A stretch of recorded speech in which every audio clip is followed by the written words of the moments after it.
Un général fait semblant de dormir pour tester la fille d'une recrue. Et il reste bouche bée en voyant ce qu'elle fait. Le bruit d'une respiration haletante résonnait dans le bureau de la base militaire la plus protégée du pays. Mais cette respiration était une imposture calculée, une mise en scène soigneusement orchestrée pour capturer la vérité dans son état le plus pur. Je m'appelle Alexander Ray. 5 décennies consacrées à l'armée américaine, 3 guerres survécues, d'innombrables décorations sur le mur et une découverte dévastatrice qui a ébranlé ma foi en l'humanité.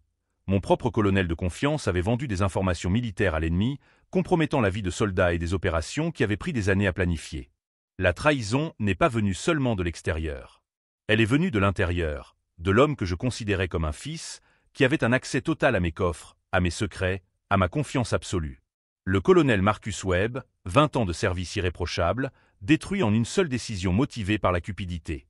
200 000 $, c'est le prix qu'il a mis sur la vie de nos soldats. Webb connaissait chaque code, chaque protocole, chaque faiblesse de notre défense. Pendant 6 mois, il a fourni des informations à un réseau d'espionnage international, révélant les positions des troupes, les horaires des patrouilles, les angles morts de la sécurité. Lorsque nous l'avons découvert, 3 de nos soldats étaient déjà morts dans des embuscades qu'il avait rendues possibles. Le pire, Webb me regardait dans les yeux tous les jours, saluait ma femme lors des événements organisés sur la base, jouait avec les enfants des autres officiers. Son masque de loyauté était si convaincant que même moi, avec des décennies d'expérience dans l'art de lire les gens dans des situations de vie ou de mort, j'ai été complètement trompé. Aujourd'hui, 3 semaines après son arrestation, je me réveille chaque nuit en remettant en question chaque personne qui m'entoure. Si Webb a réussi à me tromper pendant si longtemps, qui d'autre feint la loyauté tout en planifiant notre destruction? La paranoïa est devenue ma compagne constante, me soufflant des doutes sur chaque subordonné, chaque rapport, chaque sourire. Alors que je fais semblant de dormir en ce mardi après-midi, j'observe la petite Emma Rodriguez s'approcher du coffre-fort que j'ai laissé ouvert exprès. Elle accompagne sa mère, le sergent de première classe Maria Rodriguez, lors de ses visites médicales mensuelles ici à la base. Maria est une veuve de militaire, elle a perdu son mari au combat il y a 2 ans, et elle travaille comme spécialiste en communication dans notre installation. Maria Rodriguez représente tout ce que Webb a trahi. Pendant qu'il vendait des secrets pour de l'argent, elle faisait des doubles quarts de travail pour élever seule sa fille. Pendant qu'il mettait des vies américaines en danger, elle envoyait des messages codés qui sauvaient des soldats sur le terrain. Pendant qu'il choisissait la cupidité, elle choisissait le sacrifice. Emma porte un petit uniforme militaire que sa mère lui a cousu, avec de faux écussons et un béret vert trop grand pour sa petite tête. L'uniforme est une réplique parfaite de celui que portait son père avant de mourir à Kandahar, un hommage émouvant à un homme dont elle se souvient à peine. Le coffre-fort contient exactement ce qui reste des opérations que Webb n'a pas réussi à compromettre. 15 000 $ en espèces destinées à des informateurs locaux, des documents sur la localisation de 3 cellules terroristes dormantes qui préparent des attentats sur le sol américain, et les plans complets d'une mission de sauvetage qui permettra de libérer des dizaines d'otages américains retenus en captivité depuis 8 mois. C'est tout ce que nous avons. C'est notre dernière carte contre un ennemi qui connaît presque tous nos mouvements. Chaque document dans ce coffre représente des vies américaines. Chaque dollar peut faire la différence entre une mission réussie et un massacre. Et maintenant, une enfant de 6 ans s'approche de tout cela avec une curiosité innocente. Ses petites mains tremblent légèrement alors qu'elle s'approche du coffre-fort, et je retiens mon souffle. La corruption a-t-elle infecté même les familles les plus humbles de notre base? Le besoin financier d'une veuve militaire l'a-t-il poussé à enseigner à sa fille qu'il est acceptable de prendre ce qui ne nous appartient pas quand personne ne regarde? Emma s'arrête devant le coffre-fort ouvert. Ses yeux s'écarquillent à la vue de l'argent rangé en liasses, des documents officiels portant la mention « Très secret » en rouge sang, des photos de terroristes recherchés par le FBI. Elle regarde autour d'elle pour voir si quelqu'un observe, puis sa petite main se tend vers le contenu. Ce moment déterminera non seulement mon opinion sur cette famille, mais aussi ma capacité à continuer à diriger des hommes et des femmes au combat. Si je ne peux pas faire confiance à une enfant de 6 ans, comment puis-je faire confiance à des soldats armés? Si l'honnêteté a disparu même chez la génération suivante, quel avenir défendons-nous? Si vous aimez cette histoire de transformation et de découverte, n'oubliez pas de vous abonner à la chaîne pour suivre chaque révélation de ce parcours militaire qui va tout changer. Mais ce qu'Emma a fait à ce moment-là a défié toutes mes attentes, m'a forcé à remettre en question des décennies de cynisme militaire et m'a révélé une vérité sur la loyauté que tous les manuels de combat du monde n'auraient pas pu m'enseigner. La petite main d'Emma s'est tendue, mais au lieu de prendre quoi que ce soit, elle a commencé à ranger. Avec la précision d'un soldat chevronné, la fillette de 6 ans a commencé à redresser les documents qui avaient été légèrement déplacés, les empilant par ordre d'importance selon les codes de couleur qu'elle avait appris en observant sa mère travailler. Mon cœur s'est presque arrêté. Emma n'était pas en train de voler. Elle était en train de ranger. Chaque mouvement était délibéré, respectueux, comme si elle comprenait instinctivement l'importance de ses papiers. Elle réorganisa les liasses de billets par valeur, mit les photos de terroristes dans une pile séparée et referma même délicatement un dossier qui était resté entrouvert. Pendant 15 minutes, j'ai observé cet enfant faire preuve de plus d'intégrité et de discipline militaire que Webb n'en avait montré en 2 décennies de service. Lorsqu'elle eut terminé, elle recula de 3 pas, fit une révérence parfaite, même si elle tremblait, devant le coffre-fort, et murmura « Papa disait que les documents importants sont comme des soldats. Ils doivent être en formation. » Les paroles de son père défunt résonnèrent dans mon bureau à travers la voix innocente de sa fille, et je ressentis quelque chose que je n'avais pas éprouvé depuis des semaines, un véritable espoir. Si une enfant orpheline de guerre pouvait rester aussi fidèle aux valeurs militaires, peut-être que tout n'était pas perdu. Maria Rodriguez apparut à la porte à ce moment-là, de retour de son rendez-vous médical au centre médical de la base. Lorsqu'elle vit sa fille près de mon coffre-fort, son visage pâlit instantanément. « Emma, que fais-tu là ?» Sa voix trahissait la panique d'une mère qui savait que sa position sur la base dépendait de la confiance absolue de ses supérieurs. « Maman, les papiers du général étaient en désordre. Je les ai rangés comme papa me l'a appris. » Maria s'approcha rapidement et prit sa fille par la main. « Je suis désolé, général. Emma n'aurait pas dû toucher à vos affaires. Elle oublie parfois qu'elle ne doit pas. » J'ai cessé de faire semblant de dormir et je me suis levé, interrompant les excuses désespérées de Maria. « Sergent Rodriguez, votre fille n'a rien fait de mal. En fait, elle a fait preuve de plus de discipline militaire que beaucoup de soldats que je connais. » Maria m'a regardé avec un mélange de surprise et de soulagement, ne comprenant pas encore tout à fait la situation. Au cours des jours suivants, j'ai commencé à observer plus attentivement la dynamique entre Maria et Emma. À chaque découverte, mon admiration pour cette famille grandissait de façon exponentielle. Maria travaillait par roulement de 16 heures, utilisant des équipements de communication qui reliaient nos troupes sur le terrain au commandement central. Sa spécialité était de déchiffrer les codes ennemis, un travail qui exigeait une concentration absolue et une marge d'erreur nulle. Emma, quant à elle, avait transformé les chambres de la famille en une petite base militaire. Ses jouets étaient rangés en formation, ses livres scolaires empilés comme des rapports militaires, et elle avait créé un « poste de commandement » où elle faisait ses devoirs tout en simulant la coordination d'opérations imaginaires. J'ai découvert que Maria ne gagnait que 42 000 $ par an, un salaire qui couvrait à peine les besoins de base dans une base militaire coûteuse.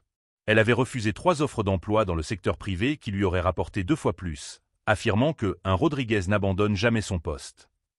Sa loyauté envers l'armée était absolue, même lorsque celle-ci ne semblait pas récompenser son dévouement à sa juste valeur. Emma fréquentait l'école de la base, où elle excellait en mathématiques et en histoire militaire. Ses professeurs rapportaient qu'elle arrivait toujours avec un uniforme impeccable, même si c'était le seul qu'elle possédait, lavé et repassé par sa mère tous les soirs. La jeune fille avait mémorisé toutes les médailles d'honneur américaines et pouvait réciter par cœur les valeurs fondamentales de l'armée: loyauté, devoir, respect, service désintéressé, honneur, intégrité et courage personnel. Mais il y avait quelque chose de plus profond qui m'intriguait. Emma portait sur elle un petit portrait de son père en uniforme de combat, et chaque soir, avant de s'endormir, elle faisait un rapport verbal à la photo sur la façon dont elle avait bien servi son pays, ce jour-là. Maria m'a raconté cela au cours d'une conversation informelle, sans se rendre compte de l'impact émotionnel que ses paroles avaient sur moi. Général, elle croit que son père est en mission spéciale très longue et qu'un jour il reviendra pour vérifier qu'elle a bien respecté la discipline militaire, m'a expliqué Maria, les larmes aux yeux. Je n'ai pas eu le courage de détruire cet espoir. C'est peut-être mal, mais c'est ce qui la rend forte. La force de cette petite fille contrastait fortement avec la faiblesse dont Webb avait fait preuve. Alors qu'il trahissait des secrets pour de l'argent, Emma protégeait des informations qu'elle ne comprenait même pas complètement. Alors qu'il rompait des serments sacrés, une enfant de 6 ans respectait des valeurs militaires que beaucoup d'adultes avaient oubliées. Mais cette admiration grandissante s'accompagnait d'une nouvelle préoccupation angoissante. Si Maria et Emma représentaient le meilleur de l'intégrité militaire, pourquoi se battaient-elles financièrement alors que des traîtres comme Webb prospéraient? Pourquoi le système récompensait-il la corruption et punissait-il la loyauté? La réponse à cette question allait révéler non seulement de profondes failles institutionnelles, mais aussi la véritable raison pour laquelle Webb avait pu opérer en toute impunité pendant si longtemps, et pourquoi des familles comme celle de Maria continuaient d'être négligées par une bureaucratie militaire qui avait perdu le cap. La réponse est arrivée brutalement 3 semaines plus tard, lorsque j'ai trouvé Maria Rodriguez en train de pleurer discrètement dans le couloir du quartier général, serrant dans ses mains un avis officiel qui allait tout changer. Son arme contre l'injustice? Un courage silencieux que la plupart des hommes ne pourraient jamais manifester. Sergent Rodriguez, ai-je dit en m'approchant. Y a-t-il un problème? Maria a essayé de cacher le papier, mais j'avais déjà vu l'entête rouge, avis d'expulsion, logement militaire. Son visage était marqué par des larmes de désespoir et de honte. Général et je vais m'en occuper. Cela n'aura aucune incidence sur mon travail, je vous le promets. Sa voix tremblait, mais son attitude militaire restait ferme. Même face à la ruine, elle conservait la discipline que Webb avait abandonnée pour de l'argent sale. Je pris le document de ses mains tremblantes. Ce que je lus me fit remettre en question chaque décision que j'avais prise au cours des 20 dernières années en tant que commandant.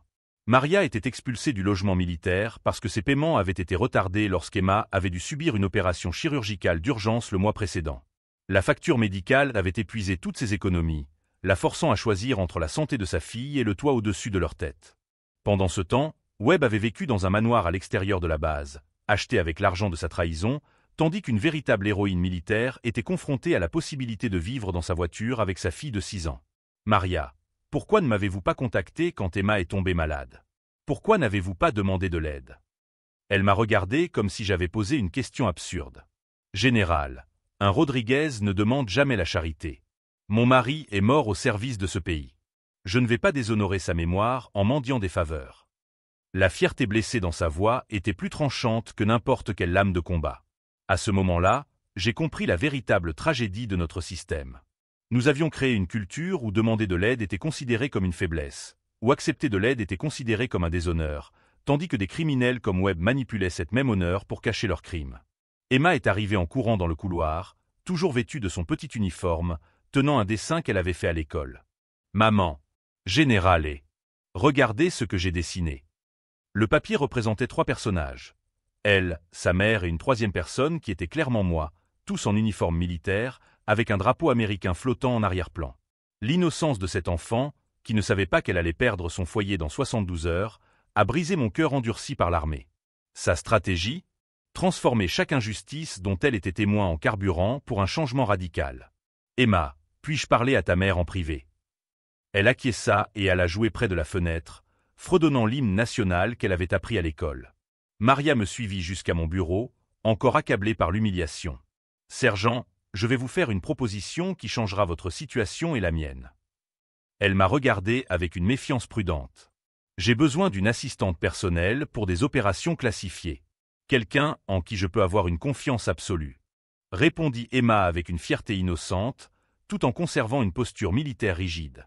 Maria s'approcha rapidement et prit sa fille par la main. « Je suis désolé, général. Emma n'aurait pas dû toucher à vos affaires. Elle oublie parfois qu'elle ne doit pas. » J'ai cessé de faire semblant de dormir et je me suis levé, interrompant les excuses désespérées de Maria. « Sergent Rodriguez, votre fille n'a rien fait de mal. En fait, elle a fait preuve de plus de discipline militaire que beaucoup de soldats que je connais. » Maria m'a regardé avec un mélange de surprise et de soulagement, ne comprenant pas encore tout à fait la situation. Au cours des jours suivants, j'ai commencé à observer plus attentivement la dynamique entre Maria et Emma. À chaque découverte, mon admiration pour cette famille grandissait de façon exponentielle. Maria travaillait par roulement de 16 heures, utilisant des équipements de communication qui reliaient nos troupes sur le terrain au commandement central. Sa spécialité était de déchiffrer les codes ennemis, un travail qui exigeait une concentration absolue et une marge d'erreur nulle.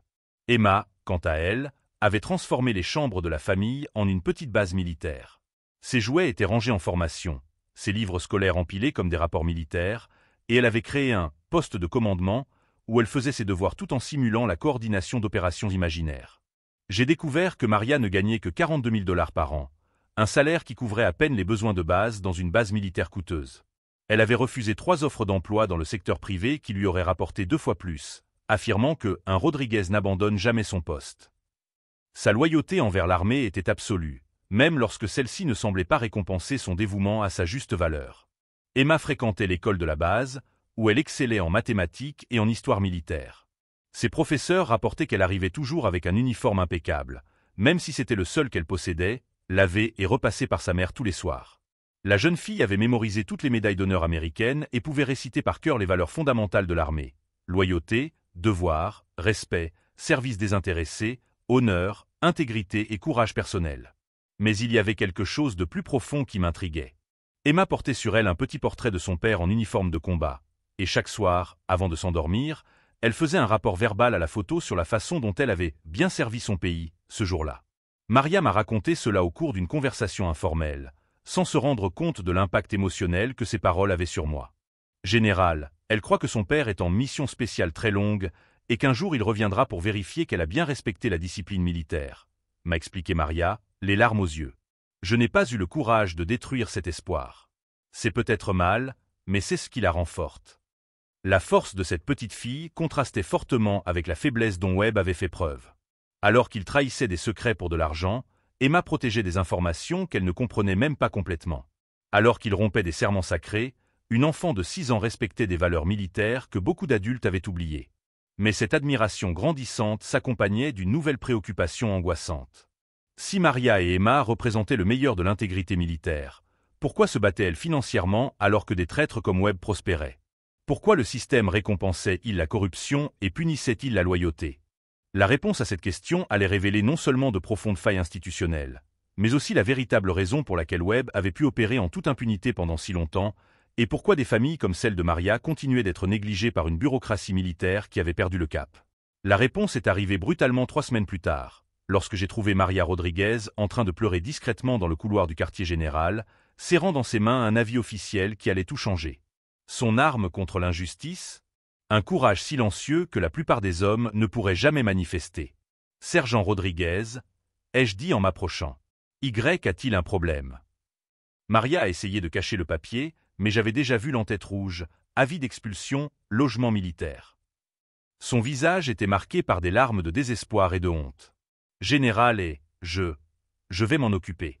Cela n'aura aucune incidence sur mon travail, je vous le promets. Sa voix tremblait, mais son attitude militaire restait ferme. Même face à la ruine, elle conservait la discipline que Webb avait abandonnée pour de l'argent sale. Je pris le document de ses mains tremblantes. Ce que je lus me fit remettre en question chaque décision que j'avais prise au cours des 20 dernières années en tant que commandant. Maria était expulsée du logement militaire parce que ses paiements avaient été retardés lorsqu'Emma avait dû subir une opération chirurgicale d'urgence le mois précédent. La facture médicale avait épuisé toutes ses économies, la forçant à choisir entre la santé de sa fille et le toit au-dessus de leur tête. Pendant ce temps, Webb avait vécu dans un manoir à l'extérieur de la base, acheté avec l'argent de sa trahison, tandis qu'une véritable héroïne militaire était confrontée à la possibilité de vivre dans sa voiture avec sa fille de 6 ans. Maria, pourquoi ne m'avez-vous pas contacté quand Emma est tombée malade? Pourquoi n'avez-vous pas demandé de l'aide? Elle m'a regardé comme si j'avais posé une question absurde. Général, un Rodriguez ne demande jamais la charité. Mon mari est mort au service de ce pays. Je ne vais pas déshonorer sa mémoire en mendiant des faveurs. La fierté blessée dans sa voix était plus tranchante que n'importe quelle lame de combat. À ce moment-là, j'ai compris la véritable tragédie de notre système. Nous avions créé une culture où demander de l'aide était considéré comme une faiblesse, où accepter de l'aide était considéré comme un déshonneur, tandis que des criminels comme Webb manipulaient cette même honneur pour cacher leurs crimes. Emma est arrivée en courant dans le couloir, toujours vêtue de son petit uniforme, tenant un dessin qu'elle avait fait à l'école. Maman, général et regardez ce que j'ai dessiné. Le papier représentait 3 personnages. Elle, sa mère et une 3e personne qui était clairement moi, tous en uniforme militaire, avec un drapeau américain flottant en arrière-plan. L'innocence de cet enfant, qui ne savait pas qu'elle allait perdre son foyer dans 72 heures, a brisé mon cœur endurci par l'armée. Sa stratégie? Transformer chaque injustice dont elle était témoin en carburant pour un changement radical. Emma, puis-je parler à ta mère en privé? Elle acquiesça et alla jouer près de la fenêtre, fredonnant l'hymne national qu'elle avait appris à l'école.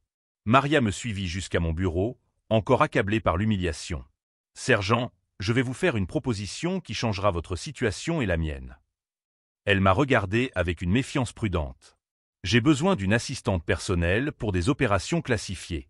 Quelqu'un en qui je peux avoir une confiance absolue.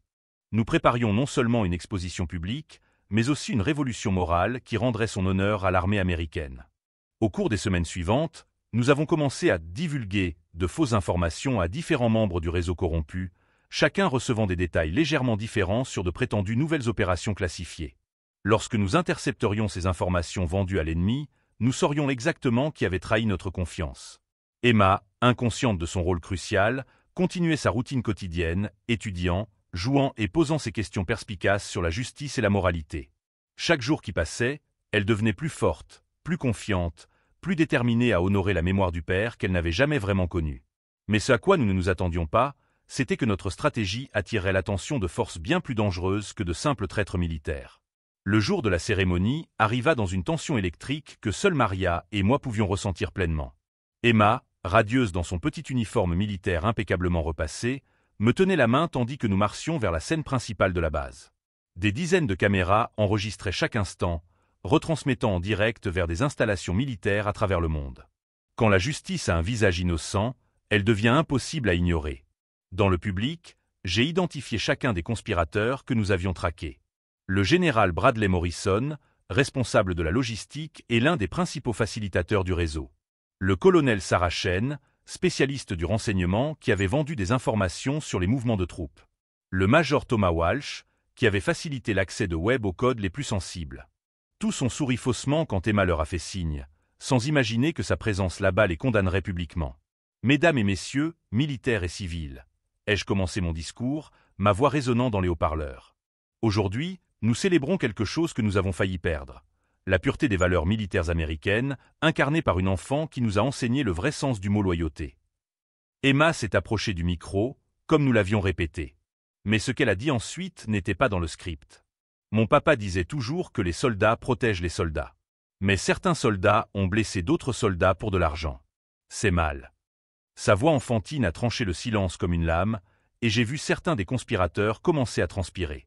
Son arme la plus puissante? La vérité prononcée avec la clarté de quelqu'un qui n'a pas encore appris à mentir. Emma a raison, ai-je poursuivi, tandis que Maria activait discrètement les écrans géants derrière nous. Certains soldats ont effectivement blessé d'autres soldats. Et aujourd'hui, vous allez tous voir exactement qui ils sont. Les premières images sont apparues sur les écrans.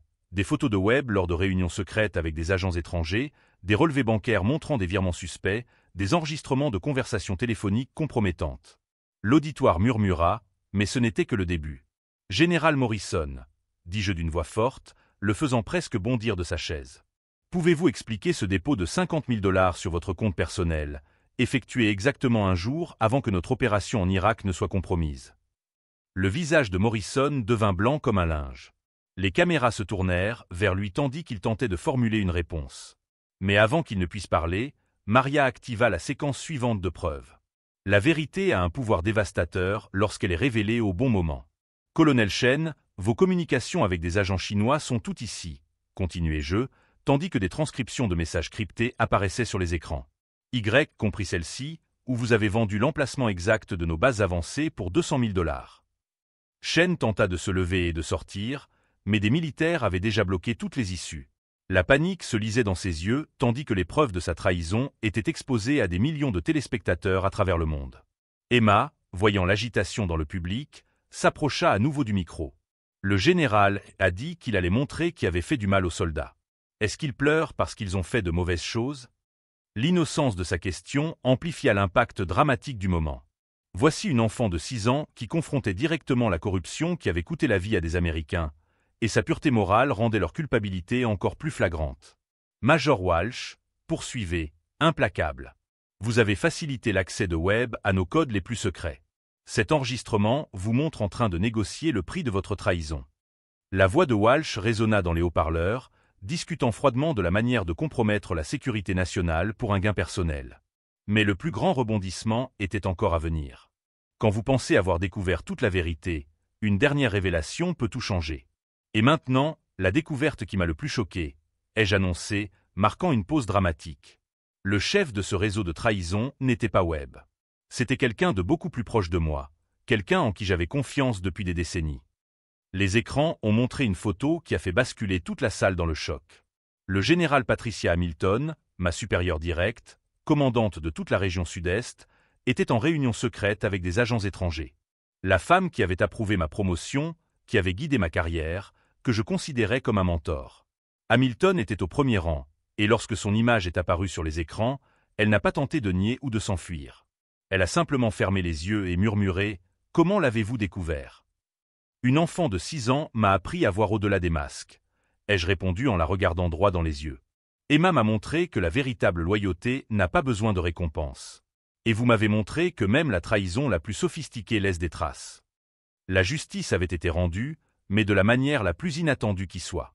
Maria s'est approchée de la scène avec un dossier rouge sous le bras. Général, les preuves contre le général Hamilton comprennent 15 ans d'activité traîtresse. Non seulement elle coordonnait le réseau, mais elle était également chargée de punir les militaires honnêtes qui se rapprochaient trop de la vérité. La révélation finale fut dévastatrice. Hamilton avait orchestré le transfert du mari de Maria dans une zone de combat très dangereuse parce qu'il avait commencé à soupçonner des irrégularités. La mort du père d'Emma n'était pas seulement un accident de guerre, mais le résultat direct de la corruption que nous étions en train de dénoncer. Emma, sans comprendre complètement ce qui se passait, mais sentant la tension émotionnelle, s'approcha de moi. « Général, mon papa regarde ça de là où il est. » À ce moment-là, tout le monde a compris que nous ne faisions pas que dénoncer des criminels. Nous rendions hommage à chaque soldat mort en défendant les valeurs que ces traîtres avaient vendues. Lorsque l'innocence devient la force la plus puissante contre la corruption, même les généraux les plus puissants ne peuvent résister à sa vérité. « Oui, Emma, » répondis-je en m'agenouillant à la hauteur de ses yeux brillants. « Ton papa regarde. Et il est très fier de la façon dont tu as aidé à protéger les autres soldats. » Les larmes que j'avais retenues pendant des mois finirent par couler, devant des millions de téléspectateurs à travers le monde. L'arrestation des conspirateurs a eu lieu en direct, transformant cette cérémonie militaire en un moment historique de reddition des comptes. Hamilton a été menotté sur scène, sa trahison de 15 ans enfin révélée au grand jour. Morrison a tenté de résister, mais les preuves étaient irréfutables. Chen et Walsh ont été emmenés en silence, leur carrière militaire détruite à jamais. Sa transformation, de général cynique à protecteur de valeurs qui avait failli disparaître. Au cours des mois suivants, l'enquête s'est étendue à l'échelle internationale. Nous avons découvert que le réseau de Hamilton avait compromis des opérations dans 17 pays, entraînant la mort de plus de 200 soldats américains et alliés. L'argent récupéré sur les comptes bancaires des traîtres a été versé dans un fonds spécial destiné aux familles des militaires morts au combat, garantissant que des veuves comme Maria ne connaissent plus jamais la misère. Emma est devenue malgré elle le symbole de la réforme militaire américaine. Son image en train de classer des documents confidentiels a été transformée en affiche motivante distribuée dans les bases militaires du monde entier, avec la phrase « L'honnêteté n'a pas d'âge ». La petite fille qui avait perdu son père à cause de la corruption militaire inspirait désormais une nouvelle génération de soldats à défendre des valeurs inébranlables. Lorsque vous semez les graines de l'intégrité, toute une forêt de justice peut pousser. Maria a été promue major et nommée à la tête de la nouvelle division intégrité institutionnelle, créée spécialement pour prévenir l'apparition de futurs réseaux de corruption. Son salaire a triplé, mais plus important encore, elle avait désormais le pouvoir de protéger d'autres familles de militaires de la négligence qui avaient failli détruire la sienne. « Général, » m'a dit Emma 6 mois plus tard, alors qu'elle jouait dans mon bureau rénové. « Pourquoi tu ne fais plus semblant de dormir ?» La question m'a fait sourire.